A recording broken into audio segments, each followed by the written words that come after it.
அஸ்ஸலாமு அலைக்கும். உம்மு அத்தியா ரலியல்லாஹு அன்ஹா அவர்கள் கூறியதாவது: ஒப்பாரி வைக்கக்கூடாது என்று நபி ஸல்லல்லாஹு அலைஹி வஸல்லம் அவர்கள் எங்களிடம் உறுதிமொழி வாங்கினார்கள்.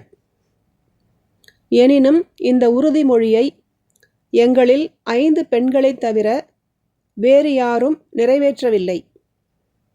அப்பெண்கள் உம்மு சுலைம் ரலியல்லாஹு அன்ஹா, உம்முல் அலா ரலியல்லாஹு அன்ஹா, முஆத் ரலியல்லாஹு அன்ஹு அவர்களின் மனைவியான அபூ சப்ராவின் மகள், மேலும் 2 பெண்கள், அல்லது அபூ சப்ராவின் மகள் முஆத் ரலியல்லாஹு அன்ஹு உடைய மனைவி இன்னும் ஒரு பெண் ஆகியோர் ஆவர்.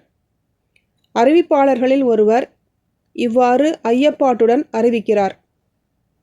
சஹீஹ் புகாரி 1306, அத்தியாயம் 23, ஜனாசாவின் சட்டங்கள்.